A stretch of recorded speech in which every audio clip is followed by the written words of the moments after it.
"Ma'am, get down." The shout ripped through the noise of morning traffic like a siren. Maya William turned just in time to see a blur lunge in front of her, then a thunderclap, and pain erupted beside her. But it wasn't her pain. The man hit the ground hard, blood blooming across the left shoulder of his Navy work uniform. He didn't scream. He didn't even curse. He simply collapsed at her feet like a human shield, protecting a stranger whose face he didn't even know. 30 minutes earlier, Maya had stepped out of her father's Midtown headquarters with a mind cluttered by betrayal. Just 2 days ago, she had uncovered evidence emails, wire logs, encrypted chats that one of Harold Williams' longtime deputies, Philip Knorr, the company's executive vice president of development, had been leaking confidential project data to rival developers. Maya hadn't taken it to her father. Not yet. She knew what Harold William valued most: loyalty, silence, and results. Instead, she quietly initiated a third-party audit and legal review, determined to expose the rot from within. But somehow, Philip found out. She received the first threat that morning, a single line typed into the notepad app of a burner phone left on her car windshield. "Some secrets are worth killing for." She tried to laugh it off. Power came with enemies. She'd been followed by paparazzi, insulted by union leaders, and slandered by online trolls. But this felt different. Now, as she knelt beside a bleeding man on 33rd Street, watching his chest heave in shallow breaths, she knew she hadn't overreacted. She had been marked, and this stranger had just saved her life. "Are you okay?" the man wheezed, voice weak but steady. She couldn't speak. The words stuck behind her ribs. The attacker had already tried to flee, but 2 construction workers and a delivery biker brought him down. Maya didn't even see it. She was too busy holding pressure to the wound on the stranger's shoulder with her silk scarf. "You're going to be okay," she whispered, though her hands trembled. Sirens screamed. A paramedic team rushed toward them, forcing the crowd to split. "What's his name?" one of them asked. "2. Don't know," she said, stunned by her own answer. They tried to stop her from entering the ambulance, but Maya ignored them. She stepped inside, never once releasing the man's hand. The ambulance ride blurred around her. She could barely hear the vitals being shouted, BP dropping, pulse thready, oxygen low. Her phone vibrated nonstop. Press, security, her father's assistant, Philip Knorr. She didn't answer any of them. When they reached St. Luke's Trauma Center, a team was waiting. They whisked the man inside. Maya stood frozen at the entrance, blood on her palms, her silk coat ruined.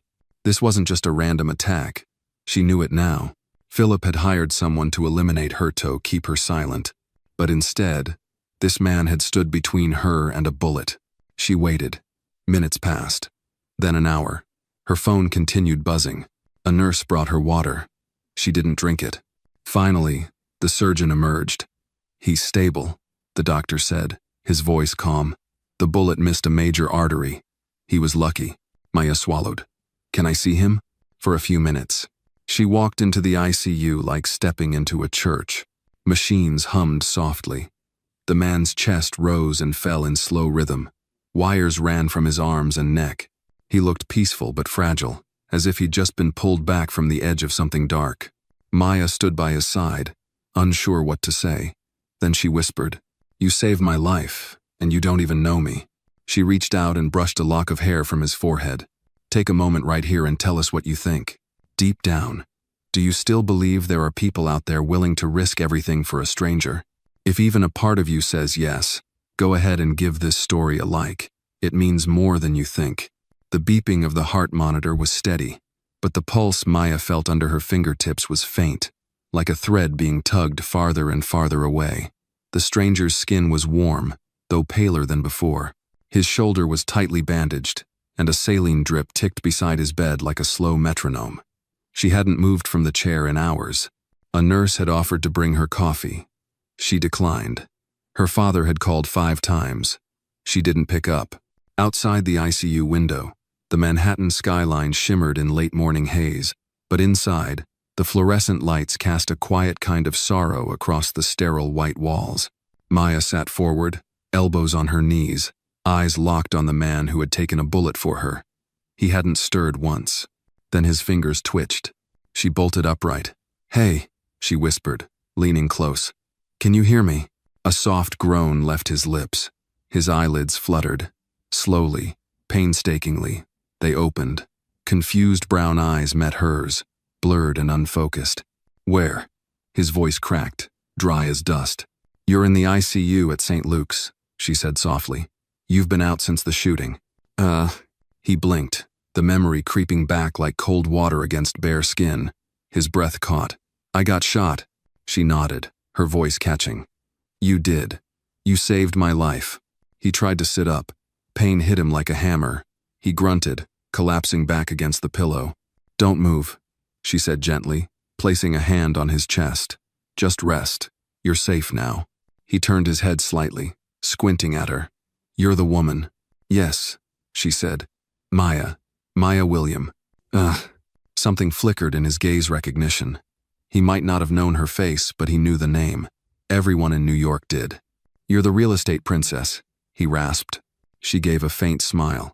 Not a title I like, but yes. He exhaled shakily. Hell of a morning. You're telling me. There was a pause. Then his voice dropped. Did they catch him? Maya's jaw tightened. They caught the shooter. He's in custody, but he wasn't acting alone. And I think I know who gave the order. And the man's eyes narrowed. You got enemies? Apparently, she said. I uncovered some things, sensitive things. Someone didn't like that I didn't stay quiet. The man let out a quiet breath. Sounds familiar. She tilted her head. What's your name? Elijah, he said. Elijah Boone. The name settled in her like a weight. She finally had something solid to hold on to. Thank you, Elijah. I mean it. You didn't even know me. You looked scared, he murmured. I just moved. She smiled, something warm stirring in her chest. Well, you moved right into a bullet. His eyes closed for a moment. Been through worse. She studied his square jaw, the rough stubble on his chin, the calloused hands that had gripped her scarf so tightly hours ago. He didn't look like a man who sought attention. He looked like someone who spent most of his life being overlooked. You have family I should call? She asked gently. Eliah's brow furrowed. Just my grandma. She's in a care home in Baltimore. Doesn't know much anymore. Alzheimer's. I'm sorry. He shrugged, or tried to. The movement made him wince. I'm used to it. Maya's phone vibrated again. She ignored it. Elijah noticed. Your people must be freaking out. They'll live, she said. The only thing I care about right now is making sure you're okay. He chuckled faintly. Don't hear that often. The door creaked open. A nurse peeked in. Miss William, you're needed outside. Press is asking questions. And your father's here. Maya stood, smoothing her coat, now wrinkled and still stained with dried blood. She turned back to Elijah. I'll be back. Don't go anywhere. Not planning on it, he said with a crooked grin. As she stepped into the hallway, a wall of chaos greeted her. Flashbulbs flared through the hospital windows. 2 bodyguards stood nearby, tense. Her father was pacing near the nurse's station, voice raised. Maya. Harold Williams spotted her and strode over, suit impeccable, rage flickering beneath concern. Why haven't you been answering your phone? What the hell happened? She held up a hand. Lower your voice. This is a hospital. He clenched his jaw. You've got the press circling like vultures. Our stock dropped 4 points in the last hour. And now I'm hearing you were targeted by a professional hitman? Is that true? Yes, she said flatly. Because one of your trusted VPs has been leaking internal data, and I called him out. Harold's eyes darkened. Philip? She nodded. I have proof. I was going to bring it to you. He found out. This was his answer. Harold took a slow breath. We'll deal with him. Quietly. I don't want quiet, Maya said. I want justice. You want to destroy this company from the inside out? I want to protect the people who built it, not the ones who bleed it dry behind your back. Harold looked at her like he was seeing someone he hadn't met before. You've changed. I almost died this morning, Dad, she said. That tends to put things into perspective. He fell silent. Maya turned to go back into the room. Maya, Harold said, voice low. Be careful with this man. You don't know his story. She paused. He saved my life, Dad. That's all the story I need right now. Back inside, Elijah was watching the ceiling, lost in thought. She walked in and he turned toward her. "Back so soon?" he asked. She smiled, sinking back into the chair beside his bed. "Told you I would be." He looked at her for a long moment, then asked, "You sure you want to be around a guy who attracts gunfire?" "You didn't attract it," she said. "You stopped it." Outside, cameras clicked and security barked orders. But inside, in that quiet room, a different kind of story was beginning, one stitched, not with power or privilege, but with a single, selfless act. And neither of them knew just how far that one bullet would carry them. By the next morning, Elijah Boone was no longer just a name on a hospital. Charth was a headline. Mystery maintenance man saves billionaire heiress. Who is the man who took a bullet for Maya William? The photos were everywhere. Him bleeding on the pavement, Maya kneeling beside him, their hands locked in a grip as the ambulance doors closed. Elijah had no idea any of it was happening. He woke slowly, head pounding and body sore, to the rhythmic buzz of hospital machinery and the distant murmur of nurses changing shifts. His shoulder felt like it had been cored out with fire. He shifted, groaning, and saw Maya sitting in the corner again, this time dressed in jeans and a navy coat, hair pulled back, looking far too calm for someone whose name had just set the internet on fire. She smiled softly when she saw him stir. "Morning. You're still here," he croaked. "Of course." He blinked, his mind still catching up. "What day is it?" "Tuesday," she said. "You've been out a little over 30 hours. Elijah swallowed. "Should I be dead?" Maya shrugged one shoulder. "The doctors said if the bullet had been 2 inches lower, you would have bled out before the ambulance came." He nodded slowly, then frowned. "Then I guess I should thank your scarf. And your stubbornness." "You're welcome," she said, then added, "though the scarf didn't make it." Elijah smiled faintly. It faded quickly when he tried to sit up again and pain jolted down his side. "Easy," she warned, rising from her seat. "You're not going anywhere soon." He grunted. "I've got rent to pay." "You've also got half the city outside wanting to name buildings after you," Maya replied, stepping closer. "The press is calling you a hero. Someone even started a GoFundMe. You're already at 60 grand. His eyes widened. $60,000? "People are grateful," she said, "and a little obsessed with mystery men." Elijah let out a short laugh, then quieted. "Do they know who I am?" Maya hesitated. "I didn't give them your full name, but someone will. Probably soon." He looked away. "That's not the kind of attention I want." "I figured," she said. "So I turned down all the interviews, and my dad's PR team is furious, by the way." "Elijah Boone, the PR nightmare," he muttered.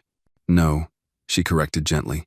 "Elijah Boone, the man who saved a life and deserves to rest in peace without the world dissecting every detail." He looked at her then, really looked. For the first time since this began, her voice wasn't sharp or formal. It was warm, personal, and her eyes, though tired, held something he hadn't seen from anyone in years. Respect. "You always like rescuing people in your spare time?" he asked. Maya smiled. "Only the ones who refuse to let anyone help them." He studied her for a moment, then asked, "Why are you really here, Maya?" She didn't blink. "Because the man in this bed saved my life. Because he reminded me that sometimes doing the right thing means acting before anyone else does. And because I've had enough of watching good people go unnoticed." Elijah said nothing for a long time. Then, "I wasn't trying to be a hero." "I know." The room fell into a gentle silence. Then she reached into her bag and pulled out a small envelope. She placed it on the table beside his water. "What's that?" he asked, wary. "It's not money," she said quickly. "Just a letter. Something personal. You can open it when you feel ready." He eyed the envelope like it might explode. "What's in it?" "Not instructions," she replied. "Just thoughts. From someone who owes you more than she knows how to say." Before he could respond, there was a knock at the door. A nurse poked her head in. "You've got a visitor, Mr. Boone." "I do?" A second later, a woman pushed past the curtain, older, heavy-set, wearing a pink jacket and a pair of worn-out sneakers. Her face was lined, her eyes fierce. Elia lit up. "Andrine?" She marched straight to the bed and wrapped her arms around him, careful of the shoulder, but tight enough to bring tears to his eyes. "You scared me half to death, boy," she cried. "What in God's name made you jump in front of a bullet?" "I didn't think," he whispered, choking up. "I just saw her in danger."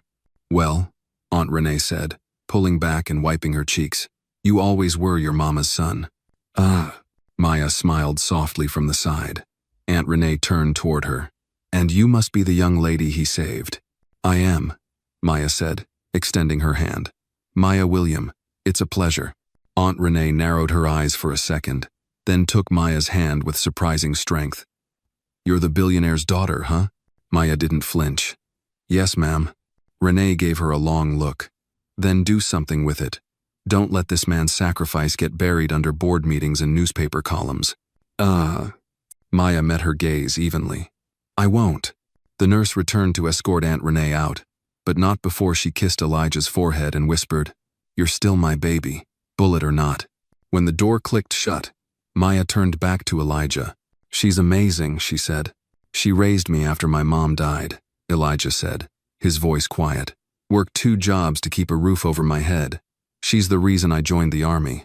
Thought I could do something that mattered. And you did, Maya said, more than most people ever will. He looked at her, eyes soft now. Why are you being so kind to me? She hesitated. Then, because someone once told me, the world doesn't change from the top, it changes from the ground up, and the ground just saved my life. Elijah didn't reply, but for the first time in years, something shifted in his chest. A slow warmth. A beginning. The following afternoon, the sunlight filtered through the blinds of room 304, casting long golden lines across the floor. Elijah sat propped up in bed, shoulders stiff but less painful now, a small tray of untouched hospital food sitting beside him. He stared out the window, watching pigeons flutter past, his thoughts heavy with questions he hadn't dared ask out loud. He still wasn't sure what came next. Maya returned just after 2. She entered quietly, not wanting to disturb him, but he noticed her the second the door clicked shut. You walk too quiet, he said without looking away from the window. She smiled. It's my training. Daughter of a man who built towers learned early how to move without being noticed. He turned to her. You're not exactly low profile anymore. I noticed, she said, glancing toward the television mounted in the corner. It was muted, but his face was on the screen again right next to hers. Elijah shook his head. It's surreal. All I ever wanted was to fix things and get paid on time. You fixed more than you know, she said softly. Then, after a beat, I came to talk to you about something. Elijah studied her expression. Her usual confidence was still there, but something underneath it had shifted, gone quieter, more careful. Go ahead, he said. She took the seat beside his bed. The man who tried to kill me. We were right. He was hired, and not just by anyone. Philip Knorr. Elijah blinked. The VP? She nodded. He was siphoning confidential data to competitors. I found out 2 weeks ago and launched a private investigation without telling my father. I wanted to be sure. I didn't realize he'd find out so fast. Elijah leaned back slowly. So this wasn't random. No, Maya said. He wanted me out of the way quietly. No scandal, no legal trail. Just gone. Elijah let that settle. You still planning to go public? I have to, she said. If I stay silent now, what kind of leader does that make me? He nodded slowly. A living one. Her eyes flicked to his. You think I should walk away? I think you should be careful, Elijah said. Justice is worth chasing, but it's sharp. It cuts in both directions. She looked down, quiet for a moment. I've spent most of my life trying to prove I wasn't just Harold Williams' daughter. I built housing projects in Queens when the board told me it wasn't profitable. I pushed for union health coverage. And I lost battles, a lot of them. But I kept going. Elia studied her. And now? Now, she said. I feel like I'm one breath away from losing everything. But I'd rather fall forward than stay standing in someone else's lie. He smiled slightly. That's a hell of a philosophy. She shrugged. You're the one who jumped into a bullet without knowing why. He exhaled a dry laugh. Yeah, I guess we're both terrible at playing it safe. Their eyes held for a moment longer than necessary. Then Maya cleared her throat and opened her bag. She pulled out a folded piece of paper. This came to my office this morning, she said. Anonymous. Slipped under the door. Elijah took the page with his good hand. It was printed in blocky text. No return address. No signature. Just one sentence. The man in the bed isn't who he says he is. He blinked. You think this is about me? I don't know, she said. But the timing, it feels like a warning. Elijah folded the page and set it on the tray. There are things about me I don't talk about, Maya. But I've never lied about who I am. I believe you, she said, voice steady. I did get disciplined in the army, he added, not looking at her. 2017, Afghanistan. I disobeyed a direct order during a civilian evacuation. Pulled a child out of a collapsed house after command called the area clear. 3 of my team followed. 1 didn't make it out. Maya's breath caught. I'm sorry. They gave me a dishonorable discharge, he said. Stripped the benefits. Took everything. I didn't fight it. I figured. Maybe they were right. They weren't, she said firmly. He looked at her. Now the world sees me as a hero, but all I feel is like a guy trying to make rent and keep his grandma from being moved to a cheaper facility. Maya reached for his hand, gently. Sometimes, the world finally sees what a person was all along. A knock at the door interrupted them. This time it wasn't a nurse, it was a man in a gray tailored suit, clipboard in hand, security badge clipped to his belt. Miss William? He asked. We've secured the perimeter, but there's a crowd gathering out front. You're being asked for a statement. Also, your father is in the lobby. Maya sighed. Of course he is. She stood, but before leaving, turned back to Elijah. There's a gala tomorrow night. My father's company is hosting it. Press, investors, politicians. It's going to be a show. Elijah tilted his head. And, I want you to come, she said. Not as some story, as my guest. Elijah blinked. Me? At a gala? I don't even own a jacket. She smiled. That's the easy part. What's the hard part? Letting people see you the way I do. He looked at her, unsure how to respond, but something in his chest flickered. Hope, maybe, or fear. She left without pressing him further. The room fell quiet again. Elijah stared at the folded note on the tray. The man in the bed isn't who he says he is. He whispered to himself. Then maybe it's time they find out who I really am. Outside, cameras flashed. Inside, something stronger than bullets or headlines was beginning to stir something Elijah hadn't felt in a long, long time. A reason to stand up again. Elijah hadn't worn a suit since his cousin's funeral, and even then, it didn't fit. Now, standing in front of the floor-length mirror in a quiet hospital recovery room, he barely recognized the man looking back at him. The tuxedo fit too well. The lines were sharp, the fabric heavy, expensive. He looked like someone who had a seat at the table, but under the polished surface, he was still a man healing from a bullet wound, a dishonorable discharge, and years of being invisible. The door creaked. Maya stepped in, wearing a sleek midnight blue gown with a neckline that said elegance but a stare that said power. She paused for a moment, just looking at him. You clean up well, she said. Elijah gave a slow nod. Still feels like I'm wearing someone else's life. She approached, careful not to touch his bandaged shoulder. You're not. You just never had the stage. He chuckled quietly. Is that what tonight is? A stage? It's the center of the chessboard, she replied. My father's biggest investors will be there. Journalists, board members, senators, including one who just agreed to investigate the whistleblower report I sent. Elijah's face grew serious. You're really doing this? I have to, she said. I won't let Philip walk away clean. Not after what he did, not after what it cost you. He nodded slowly. Then let's go put some truth into a room full of liars. The William Foundation Gala was held inside the Rosemont Grand, one of Manhattan's oldest ballrooms. The chandeliers glittered like champagne. Waiters passed around silver trays of hors d'oeuvres Elijah couldn't pronounce. It was a world he had only ever seen from outside the service entrance. The moment they entered, cameras snapped. Maya walked beside him, straight-backed, her hand light on his good arm. Whispers followed them soft, sharp, curious. Is that him? That's the guy who saved her? Does he even know how to use a salad fork? Elijah ignored them.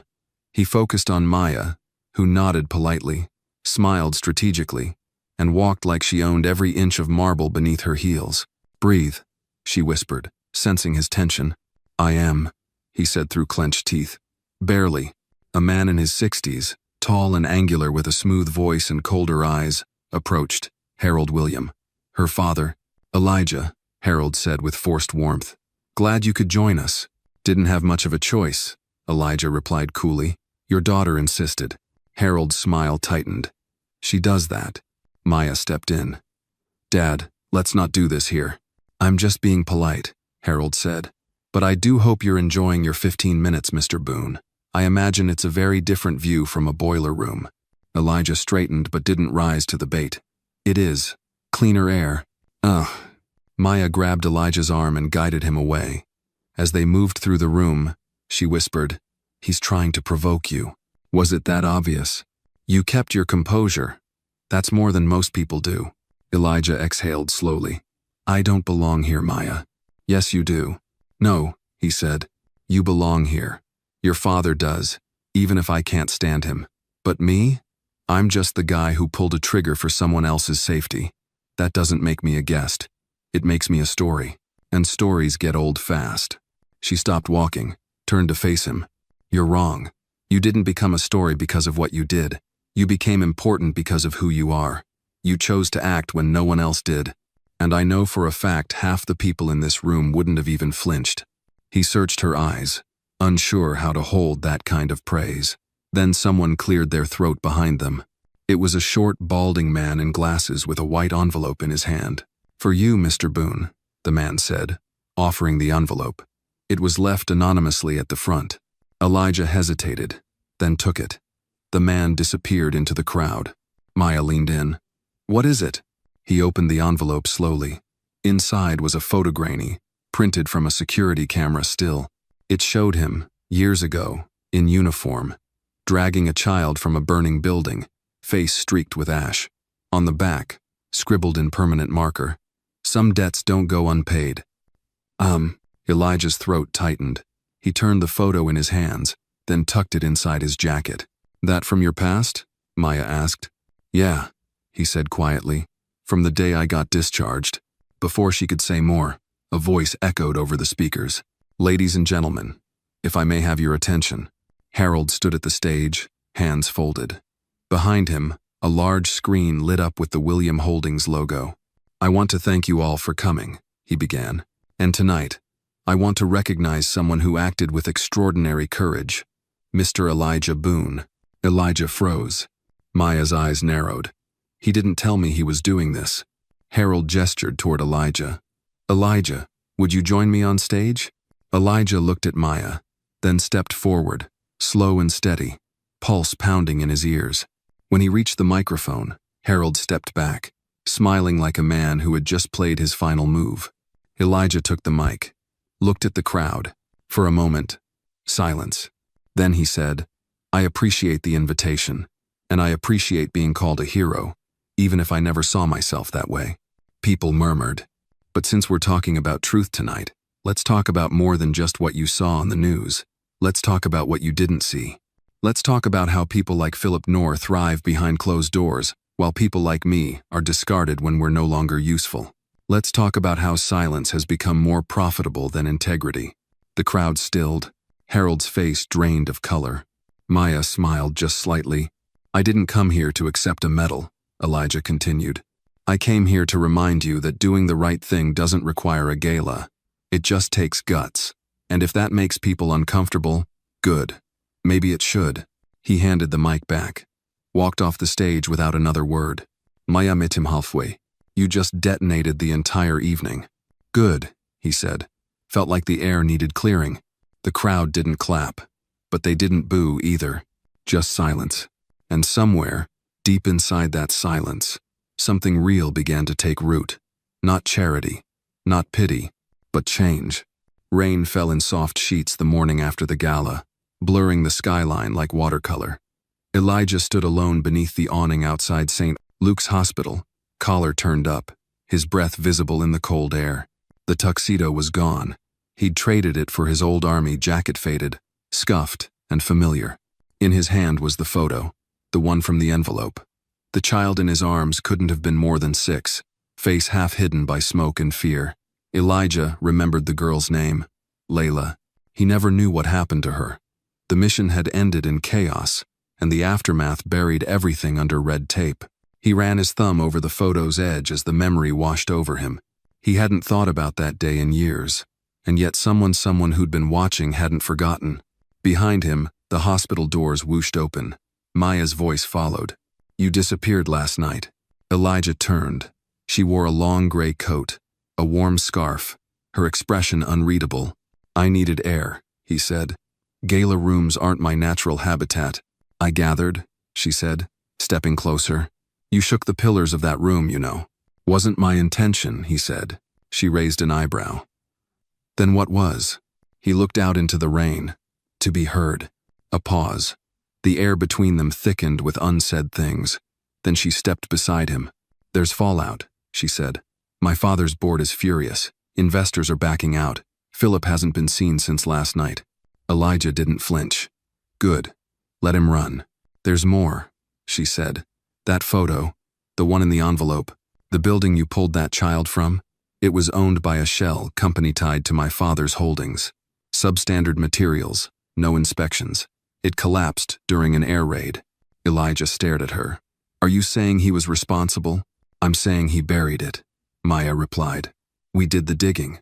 Records were scrubbed, names paid off, but the shell leads straight back to a subsidiary under William Development." He looked down at the photo again. The weight of it now doubled. She added, "That's why you were discharged. That's why they wanted you gone." Silence pressed in. Then Elijah exhaled.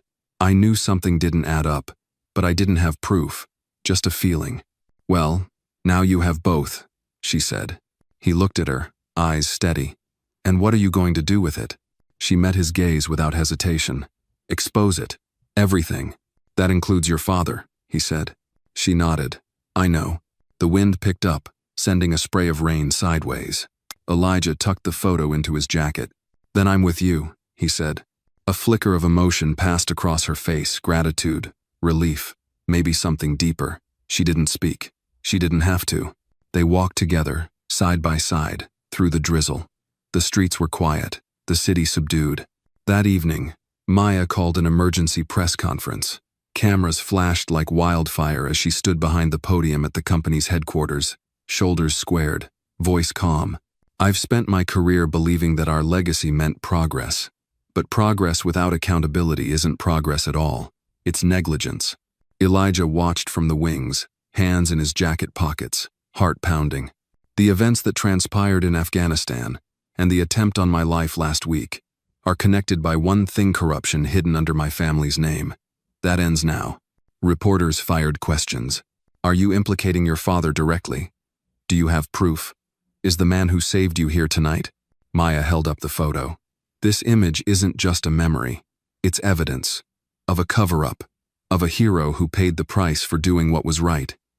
His name is Elijah Boone, and if the world has any decency left, it will listen to him." Backstage, Elijah felt the room shift. Not with applause, there was none yet, but with respect. Later that night, in a quiet corner office, Maya leaned against the window, staring out at the city lights. Elijah stood nearby, fingers curled around a coffee mug. "That was brave," he said. "So was getting on that stage last night," she replied. He took a breath. "I didn't do this for recognition, Maya." "I know," she said. "That's why it matters." A long pause settled between them. Rain tapped gently against the glass. "Finally," Elijah said. "So what happens next?" Maya looked over. "I resign. I dismantle the shell companies. I open the books, and I help rebuild what we broke." He nodded. "You'll make enemies." She smiled faintly. "I already have." He stepped closer. "And me?" She hesitated, then said quietly, "You have a choice. You can walk away, or you can stay. Help me finish what we started." He looked at her, saw the fatigue behind her strength, the courage behind her fear. "I didn't come this far to walk away," he said. Their eyes met. This time, they didn't look away. She reached out, touched his hand. "You know," she murmured, "you were never just the man who took the bullet. You were the one who saw me, when no one else did." He closed his fingers gently around hers. "And you were the one who made me believe I still had something to give."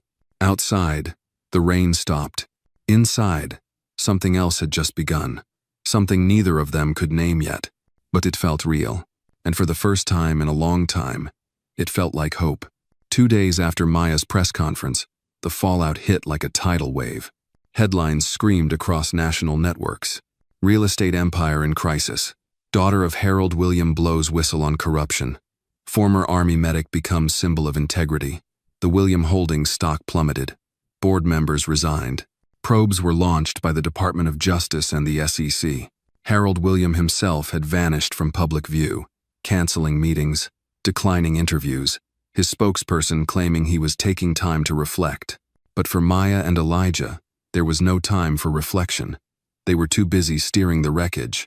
Elijah spent most of his hours in Maya's newly formed task group, a mix of pro bono lawyers, independent auditors, and investigative journalists.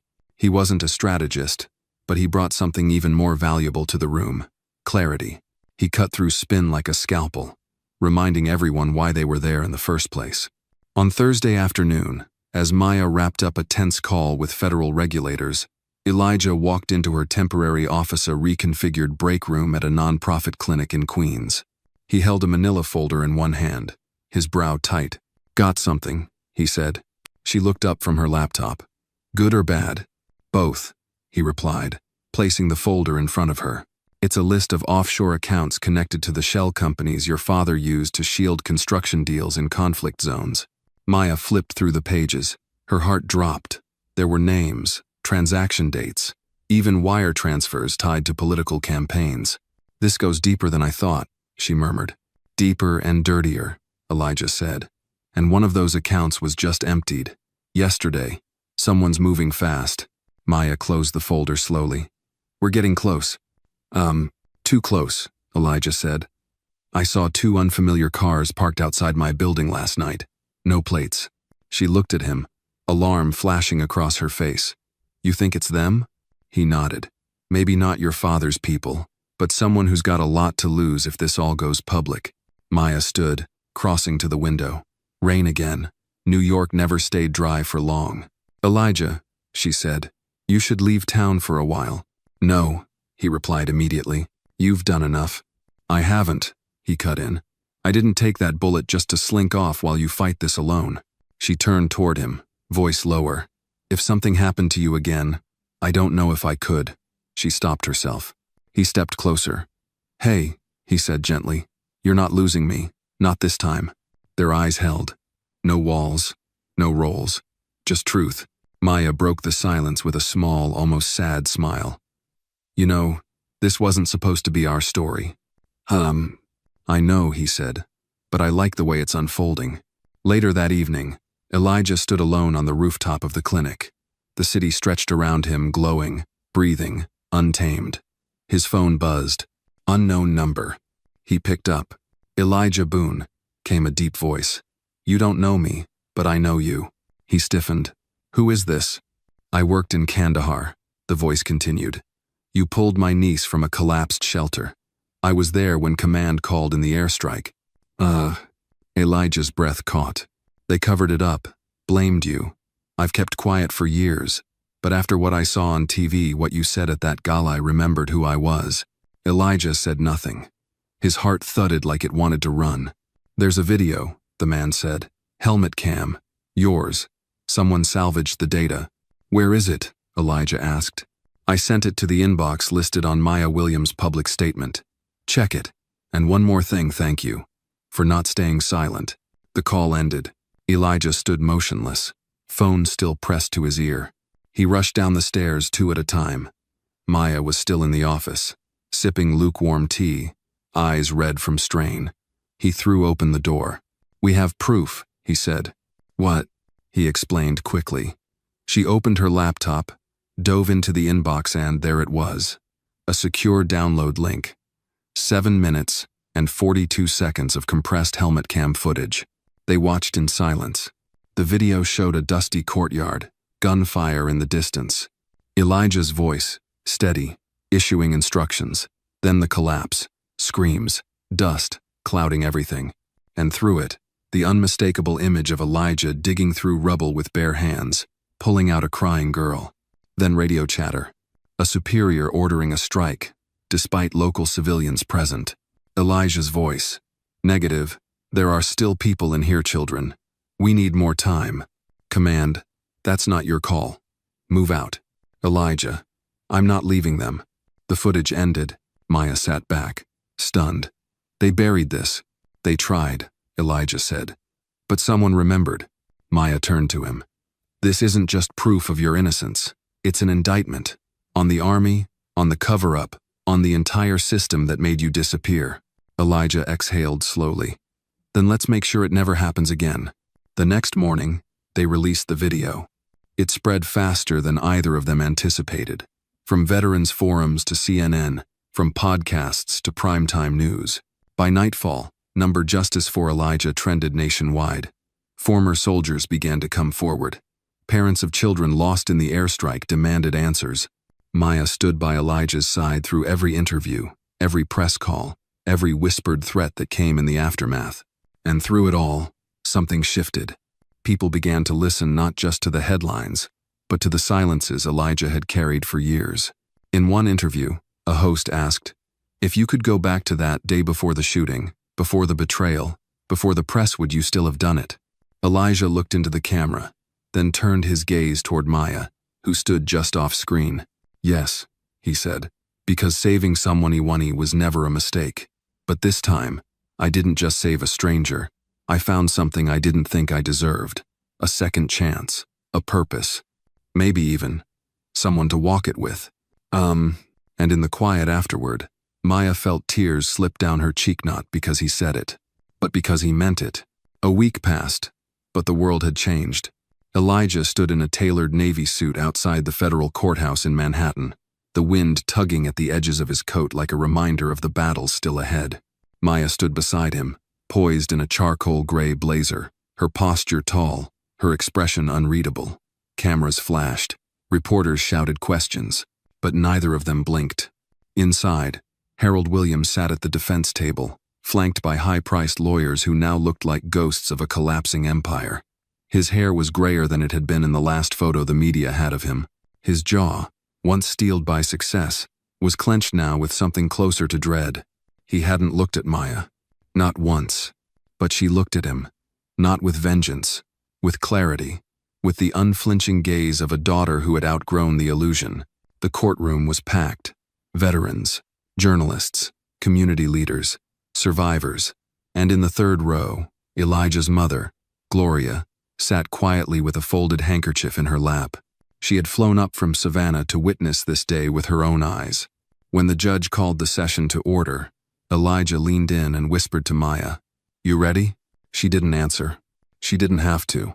The prosecution opened with a searing argument, laying out the chain of financial deception, political bribery, and the assassination attempt on Maya's life, orchestrated by a deputy VP in Harold's empire, whose actions had been caught in a desperate email thread Maya had forwarded to the authorities. It all pointed back to Harold, who, while not giving the kill order, had helped bury the conspiracy. Then came the testimony. One by one, whistleblowers stepped forward. Architects, accountants, former military advisors on Harold's payroll. They painted a picture of a man who built his empire not on vision but on fear, favor, and silence. And then it was Elijah's turn. He stood, walked to the witness stand. He took his oath with a calm voice that echoed through the chamber. "What is your profession, Mr. Boone?" the prosecutor asked. "I was a combat medic in the United States Army, stationed in Afghanistan, Iraq, and later, undisclosed operations." Why are you here today?" Elijah turned toward Harold for the first time. "Because I was labeled a traitor for doing what I was trained to do, save lives. Because someone like Harold William thought my truth was inconvenient. And because the daughter he tried to silence is the reason I'm still standing." Murmurs rippled through the court. "And what is your relationship with Miss Maya William?" Elijah hesitated for the briefest second, then said, "She's the reason I believe people can change, even after the worst has been done to them. She's my beginning." A hush fell. The judge nodded for them to proceed. After recess, Maya took the stand. Her voice was steadier than anyone expected. Not cold, not fiery, but honest. "My father taught me how to read contracts when I was 8, she began.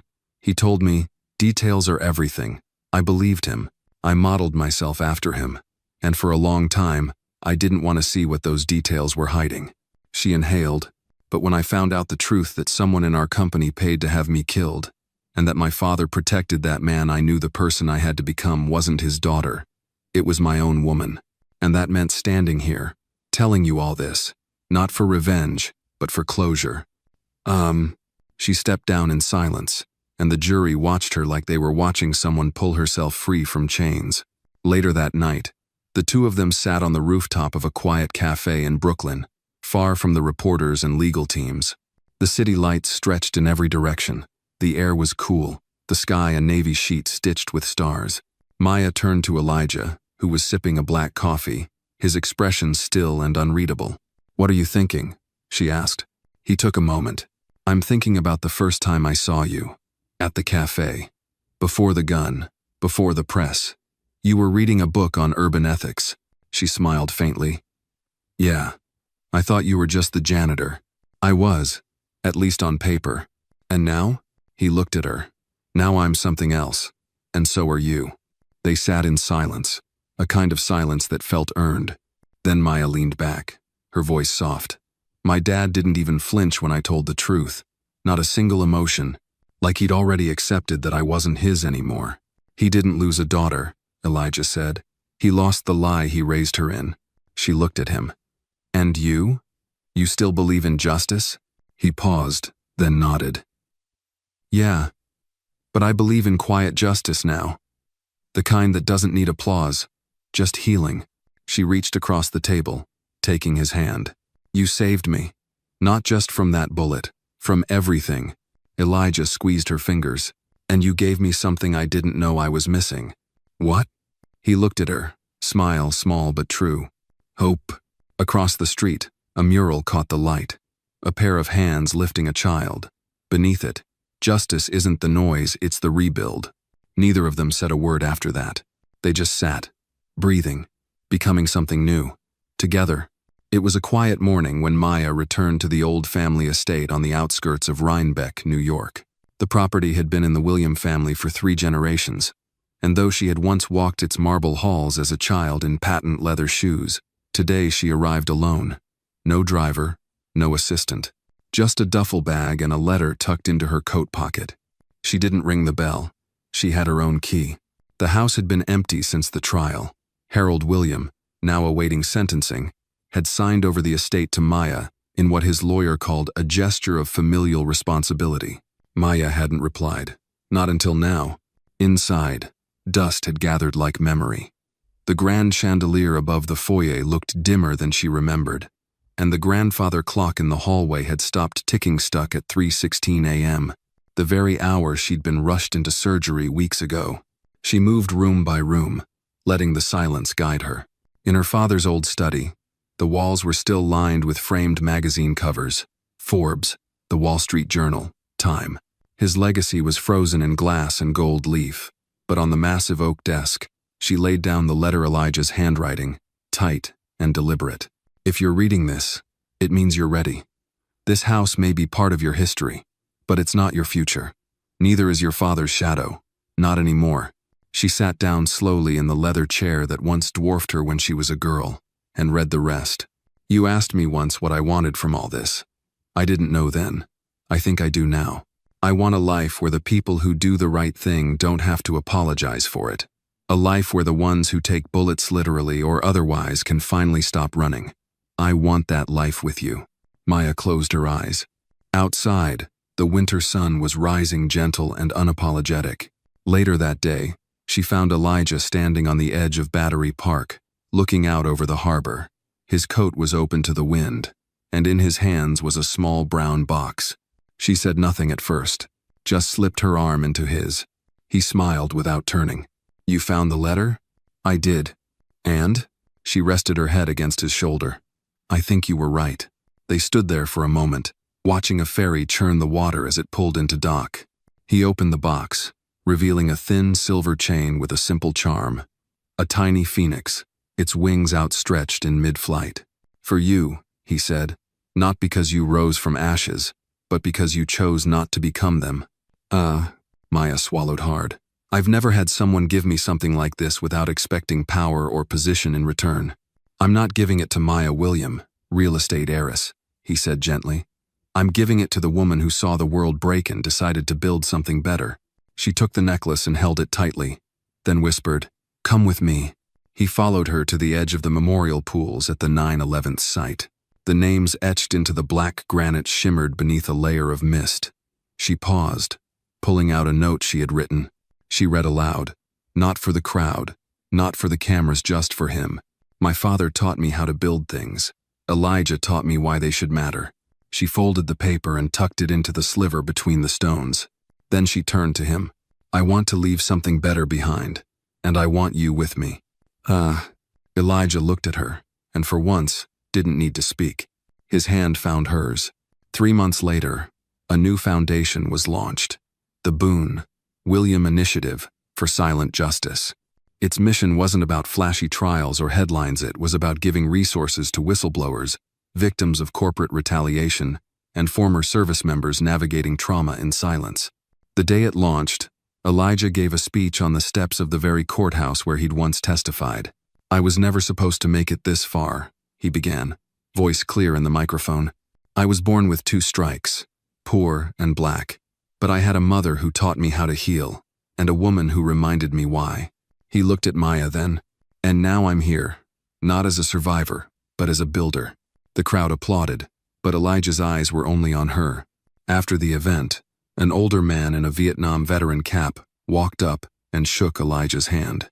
"Never seen justice delivered so quiet, and land so hard," he said, eyes damp.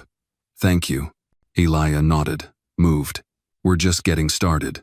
That night, in their apartment high above the East River, Maya opened the windows to let in the spring air. She and Elijah sat on the couch, watching the city lights blink like signals from a distant universe. "I still have dreams," she said quietly.